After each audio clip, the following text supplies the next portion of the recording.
দাদা শওকত মোল্লাকে ভাঙড়ের দায়িত্ব দিয়েছেন, সেই থেকে ভাঙড়ের আস্তে আস্তে মাথার উপরে ছাদ, কর্মসংস্থান, কংক্রিটের রাস্তা, ঢালাই রাস্তা এবং একটা বিরাট একটা ব্রিজের উদ্বোধন করেছে। আপনারা সংবাদ মাধ্যমে আপনারা দেখেছেন। আপনারা ভিডিওটা প্রত্যেকেই শুনলেন এবং প্রত্যেকেই ভিডিওটা দেখলেন। আমি প্রত্যেককে বলবো, যারা আইএসএফ করেন, যারা পীরজাদা নওশাদ সিদ্দিকী ভাইজানকে যারা ভালোবাসেন, প্রত্যেককে বলবো ভিডিওটা বেশি বেশি শেয়ার, লাইক, সাবস্ক্রাইব অবশ্যই আপনারা করবেন, কেউ ভুলবেন না। যে ব্যক্তিটা বক্তব্য দিলেন, এই ব্যক্তিটা হলো যে একটা সাধারণ একটা মানুষ। তো সেই মানুষটা মনে হয় কোনো পায়খানা কিংবা পেশাব মানে কি ফেরার যে একটা দায়িত্ব থাকে, যে দেখাশোনার দায়িত্ব, সেই দেখাশোনার দায়িত্ব মানে কোনো দায়িত্ব পেয়েছে মনে হয়, যে পেশাব পায়খানা ফিরবে। অনেক মানুষ থাকে না, সেই মানে কতদের টাকা দিতে হয়, যে দায়িত্বই থাকে, ওই রকম দায়িত্ব মনে হয় এই ব্যক্তিকে দেওয়া হয়েছে। তো এখানে যে বললেন যে আমাদের শওকত মোল্লা সাহেবকে দায়িত্ব দেওয়া হয়েছে ভাঙড়ে, তিনি অনেক কিছু করেছে, মাথার উপরে ছাদ করে দিয়েছে, রাস্তাঘাট করে দিয়েছে এবং কি করেছে, মানুষের বিভিন্ন কাজ মানে করে দিয়েছে। তো আমি বলতে চাই, এই ব্যক্তিকে আমি বলতে চাই যে আপনার শওকত মোল্লা সাহেব, আপনার শওকত মোল্লা সাহেব, আমি বলতে চাই যে আপনি একটা করে একটা ভুল কাজ করেন তো দেখি আপনার শওকত মোল্লা আপনার পাশে কতটা দাঁড়ায়। একটু করেন না, একটু ভুল কাজ করুন, দেখি আপনার পাশে আপনার শওকত মোল্লা বাবু কীরকম দাঁড়াচ্ছে, একটু দেখব। কোনো দিন দাঁড়াবে না। আর উন্নয়ন, কি উন্নয়ন করেছে, কি উন্নয়ন করেছে? যুবকদের চাকরি নেই, যার চাকরি পাওয়ার যোগ্যতা চাকরি নেই, যারা এমনি মাধ্যমিক পাস বেকার পড়ে আছে, তাদেরকে দিচ্ছে কি বেকার ভাতা, কত 1500 টাকা, এখনো ঢুকতে লাগেনি, ঢুকবে। তো সেই টাকা কিসের জন্য? যে একটা ছেলে চাকরি পেতে গেলে মাস গেলে কেউ হয়তো 20,000, কেউ 20,000, কেউ 50,000 মানে টাকা চাকরি পেত, তার বিনিময়ে কত 1500 টাকা। বিশাল উন্নয়ন, এই উন্নয়নের শেষ করা যাবে না। তারপরে কি লক্ষ্মী ভাণ্ডার, লক্ষ্মী ভাণ্ডার উন্নয়ন দেখাচ্ছেন। লক্ষ্মী ভাণ্ডারে কি হয়? লক্ষ্মী ভাণ্ডারে হাত খরচা, হাতের কোনো রকমের তেলটা গরম হয় এই 1500 টাকা দিয়ে। সংসারে কেউ গুছাতে পারে না, সংসারে সবারই ফুরিয়েই যায়, কেউ গুছাতে পারে না। তো এখানে উন্নয়ন যতটা করেছে, উন্নয়নের পিছনে তারিফ টেবে একটু শুনুন। আপনি যে বলেন শওকত মোল্লা সাহেব খুব উন্নয়ন করছে, রাস্তাঘাট অলিগলিতে রাস্তাঘাট করে দিয়েছে, আর একটা কী করবে বললেন? তো আমি বলবো যে খুবই উন্নয়ন। তো একটু বলুন না আপনার শওকত মোল্লা সাহেবকে সারের দামটা কমাতে। এটাও তো একটা উন্নয়নের মধ্যে পড়ছে, সারের দামটা কমিয়ে যদি দেয় তাহলে খুবই ভালো হবে, খুবই তারিফ করা হবে। তবে বলুন না ডিজেল এবং পেট্রোলের দামটা একটু কমিয়ে দিতে। আপনার নেতাকে বলুন একটু কমিয়ে দেখ, একটু বলুন একটু রমজান মাস চলছে, একটু ফলের দামটা কমিয়ে দেখ, সাজ পোশাকের দামটা একটু কমিয়ে দেখ। আপনার আপনার মানে কি নেতাকে বলুন, এবং পেঁয়াজ মানে 6 টাকা 7 টাকা চলছে, একটু পেঁয়াজের দামটা একটু বলুন না 15 টাকা করে দিতে। আমরা উন্নয়ন চাই, আমরা অন্য কিচ্ছু চাই না, আমরা উন্নয়ন চাই। উন্নয়ন যদি হয় তো অবশ্যই আপনার হাতকে শক্ত করবো।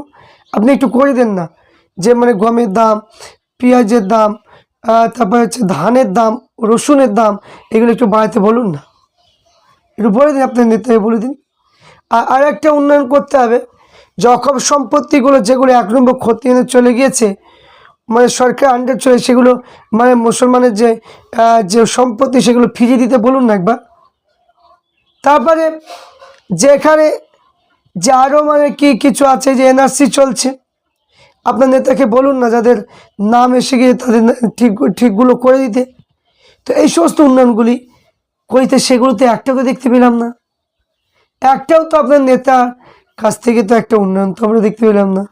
রাস্তাঘাট বলছেন, রাস্তাঘাট গেলে দেখতে পাওয়া যাবে 30টা রাস্তা থাকলে মানে 2টো রাস্তা হয়েছে, বাদ বাকি 28টা রাস্তা হয়নি।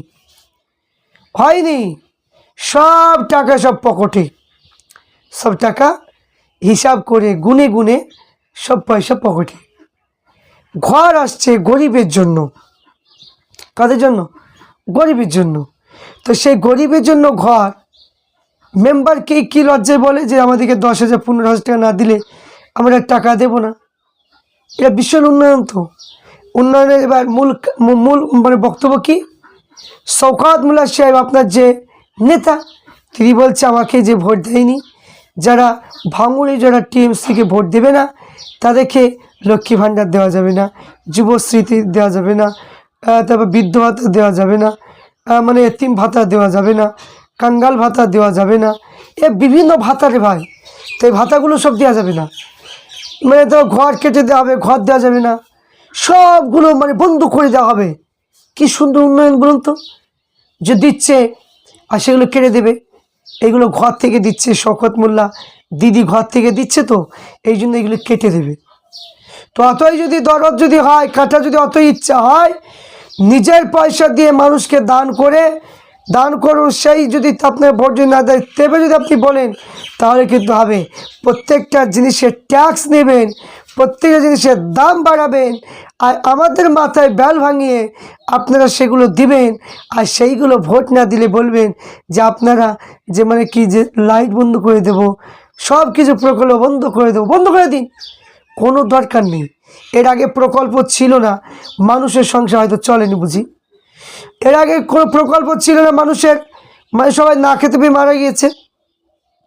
আপনারা কি ভাবছেন বাধ্য করিয়ে নেবেন? কোনোদিন পারবেন না। আইএসএফ হলো একটা উচ্চ র্যাঙ্কের দল। আইএসএফের মধ্যে থাকে নম্র, আইএসএফ দলের মধ্যে থাকে সভ্য, আইএসএফ দলের মধ্যে থাকে মানুষের ভালোবাসা, আইএসএফ দলের মধ্যে থাকে মানুষের মধ্যে একটা প্রেম প্রীতি ভালোবাসা, যাতে মানুষকে সমস্ত ধর্মের মানুষকে ভালোবেসে যেন তাদের যেগুলো মানে কি পিছিয়ে বা মানুষের যে কর্তব্যগুলো মানে পালন করা, মানুষ বিপদে পড়ে গেলে তার পাশে দাঁড়ানো, এটাই হলো আইএসএফের মূলনীতি। তাহলে আশা করছি বুঝতে পারছেন। তো আমি বলবো যে এইগুলো বলে সাধারণ মানুষকে দমানো যাবে না। মেয়ে ছেলে বেটা ছেলে সবাই একই বক্তব্য যে পিজ্জা নওশাদ সিদ্দিকের চাই। ভাঙড়ের মানুষের বক্তব্য, ক্যানিং মানুষের বক্তব্য একই কথা। এই সমস্ত যারা এই এক কাপ চা খাওয়া, এক কাপ চায়ের জন্য যারা মাথা বিক্রি করে দেয়, যারা মাথা বিক্রি ইমান বিক্রি করে দেয়, এই সমস্ত চুটকি ফুটকি মানে কি পায়খানা পেশাব মানে কি যে পেশাব পায়খানার দায়িত্বপ্রাপ্ত এই সমস্ত নেতাগুলো, এদের দ্বারা কোনো কিছু হবে না, এদের কোনো পাওয়ার নেই, এদের কিচ্ছু হবে না। তাই প্রত্যেকে বলে ভিডিওটা বেশি বেশি শেয়ার লাইক করুন। প্রত্যেককে মানে একটা কথাই বলবো যে আপনারা 2026 অবশ্যই পিজ্জা নওশাদ সিদ্দিকী ভাইজানের হাতে শক্ত করুন। যদি আপনারা যদি পরিবেশ যদি পরিবর্তন করতে পারেন, যদি সমাজকে যদি সত্যর একটা পথে যদি আনতে পারেন, সমাজকে তৈরি করতে যদি পারেন, অবশ্যই ভাইজানের হাতটা অবশ্যই আপনারা শক্ত